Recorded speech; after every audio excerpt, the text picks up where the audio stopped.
When I decided on today's topic, it wasn't just because of an article that I read.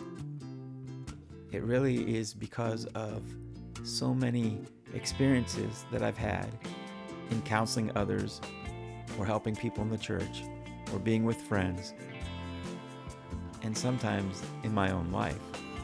A lot of guys struggle with depression, and most guys won't talk about it for various reasons that we'll go over today. But a lot of times we've been taught to tough it out and keep it inside. Welcome back to Mind and Faith Matters.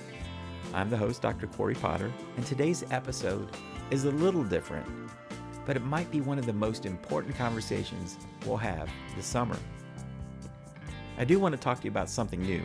It's a special initiative for the month of July, but I also want to address something really important.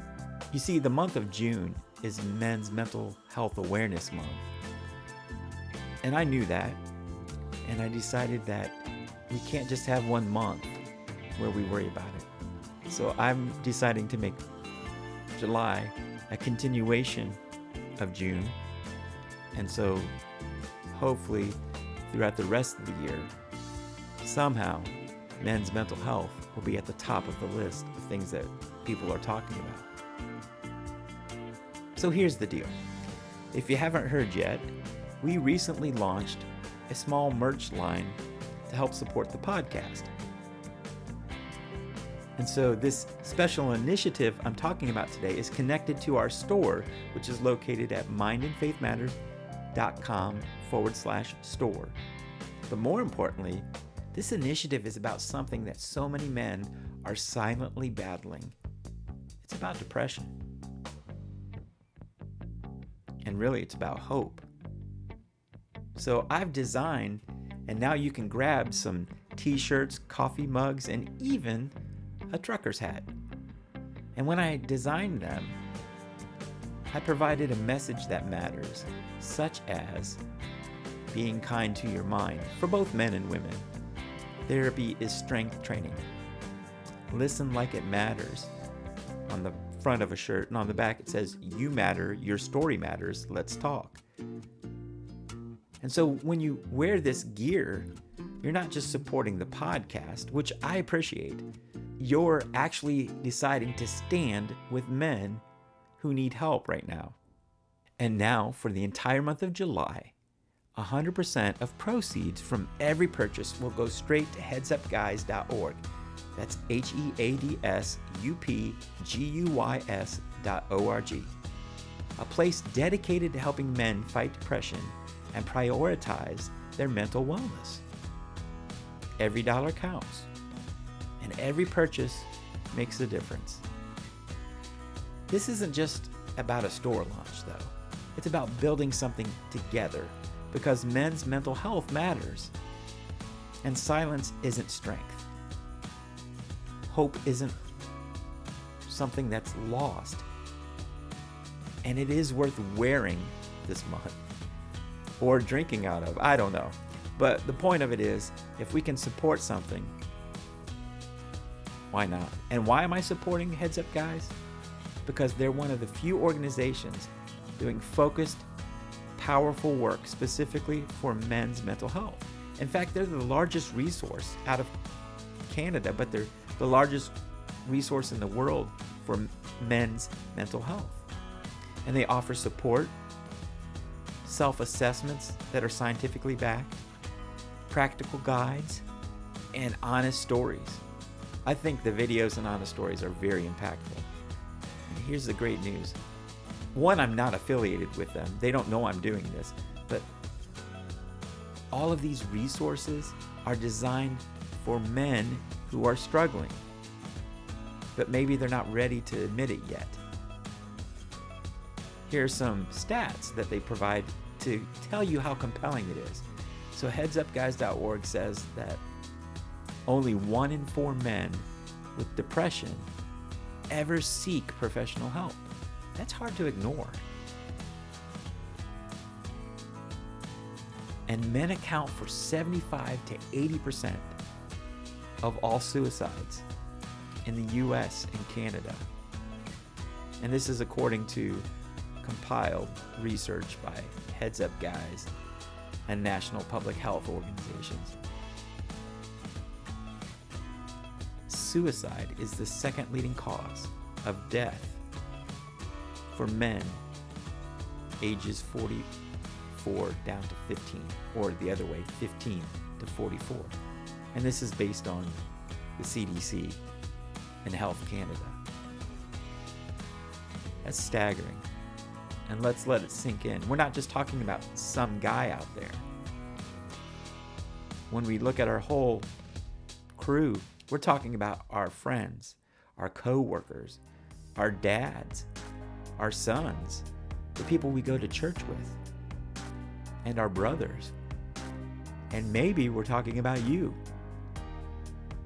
So I had to ask for this episode, what does depression actually look like in men? Because it doesn't always look like sadness and internalized symptoms. And according to Heads Up Guys and multiple clinical studies, men typically show external symptoms when they're suffering from depression. Things that we don't typically think of with depression. Here's a checklist. And I want to tell you that I'm not diagnosing anybody, first of all. Second of all, if you need help, the assessments on the website can help you to know where you stand. And there are not only therapists on their website that you could try to find, there are several resources that are Christian-based on mindandfaithmatters.com under helpful resources, getting help. Here are the symptoms, the external symptoms that typically indicate that men are facing depression. Anger or irritability that feels constant. There are just some crabby people out there, and if someone's always been crabby, it might be just a personality. But truthfully, I'm not making light of it. If someone's going through this consistent anger or irritability without necessarily knowing why, their fuse is short, it could be more than stress. It could be depression. What about withdrawal from family and friends? Now, I do want to say this. Wives, I want you to know that if your husband's always been quiet and reserved and introverted, that does not mean he's depressed. It may mean that's his personality. So we're not trying to make everyone an extrovert. But when someone is more than usually seen, they're withdrawn from their family and friends, and not just for a moment, but it looks like a consistent thing, that's a sign. Increased alcohol use or other substances. Working obsessively or taking reckless risks. I'll talk more about that in a minute. Physical symptoms that don't have another cause necessarily diagnosed or known, such as headaches or stomach pain, and even trouble sleeping. A lot of guys don't even realize they're depressed. As a guy, you might just think, I'm tired, or I'm just off, which I've said that in my own life. Or it's just stress, which can be true. And there are resets that we can use and resources that are available for those things. But here's the thing. Depression in men is often hidden under what looks like strength or busyness. Being the reliable one. So this organization, Heads Up Guys, offers free, quick, and private self-assessments, self-check quizzes. And they're made just for guys. There's no pressure. There's no judgment. It's just a simple way to get clear information about what's really going on. Even if you're not sure what's going on beneath the surface, the quiz might help you name it. So I had to ask myself, why do men show depression signs differently? Here's what mental health experts and researchers say. First, there's this idea of social conditioning. According to psychologist Dr. Ronald Levant, many of us are taught from an early age not to show emotion. Have you ever been told to just suck it up, man up, or keep it together? So when sadness or anxiety hits, you just bury it. It gets buried. And this I know to be true. What we bury eventually comes out in other ways. It could be anger, workaholism, numbing behaviors, addictions such as pornography, video games, gambling, things that numb us. It could even be just withdrawal. You just aren't interested in the things that you're typically were interested in. And then there's the brain science behind it all. A 2021 review in the Frontiers in Psychiatry showed that men's brains may process emotional distress differently, especially in how we regulate impulse and reward. We get very impulsive when things are going stressful or too much for us.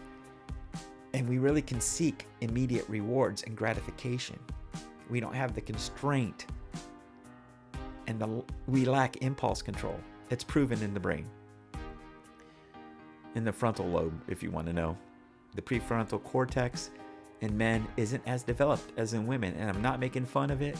I'm not saying anything other than this could explain why depression in men shows up as risk-taking, overworking, or substance abuse.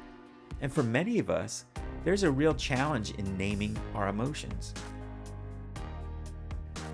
Researchers call this alexithymia. Fancy word, alexithymia. It's difficulty identifying or expressing what we feel.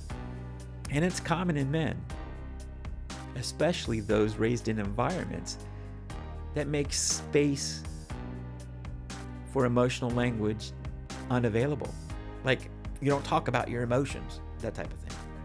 And when the University of Michigan adjusted their depression screening tools to include more male pattern symptoms, like irritability and avoidance, impulsivity, those things that I just talked about, the gender gap in depression rates nearly disappeared. So, yeah, men are struggling. And a lot of the common depression tools that are used by doctors' offices really look at those internalized symptoms and screen for those. So that's what I love about headsupguys.org. They're using up-to-date, clinically backed assessments to help men realize what they're feeling. If you or someone close to you has seemed angry, numb, more distant, or more tired than usual, it might be more than just stress. It might be depression. And that doesn't mean you're broken. It doesn't mean you're weak. It just means that something's off. And I want to let you know in a very clear message, it's okay to talk about it. From a faith perspective, Jesus wept. David cried out in the Psalms over and over to God. The Apostle Paul admitted his weakness and desperation. The Bible isn't shy about emotions for guys. And God never asks us to bottle it all up. The only scripture I'm going to share today on the podcast is Psalm 34:18, which says, "The Lord is close to the brokenhearted and save those who are crushed in spirit." That verse is a promise worth testing. I'm just putting it out there, especially when life feels heavy. If you're hurting, He's right there with you. He's steady. The Lord shows up for you, even when you don't have the words. He meets you exactly where you are, and He's close. So So here's what to do next. I would love for you to visit mindandfaithmatters.com/store and pick up something meaningful. Every purchase this July, like I say, helps fund real resources for men through Heads Up Guys. Next, I want you to check out headsupguys.org for the self-check assessments and their toolkits and other resources. Phenomenal. And remember, if you take one of the assessments, it's private, it's pressure-free, and it really is designed for guys just like you and I. Next thing I would love you to do is forward this episode to a guy in your life, a friend, a cousin, your roommate, your crew. Sharing this could be one of those things that help him. It might be the one thing that helps him feel less alone. And if you yourself are struggling, I'll say it again, reaching out isn't a sign of weakness. It's one of the strongest things that you can do. Talk to someone, a counselor, a pastor, a friend, or reach out to me. Really, I mean it. Thanks for being here today. I want you to know that we're in this together. Let's fight for each other. This month, let's wear our support. Let's normalize asking for help. And let's make July a continuation of men's mental health awareness and make it a month of courage, honesty, and healing. I want you to know today that you're not alone, you're not too far gone, and you're never beyond God's help. And as you listen, ask yourself, how might God be inviting you to bring your struggles to Him today? And how easy could it be to take a quiet moment for yourself to check in at headsupguys.org. Until next time, take care, and I'll talk to you soon.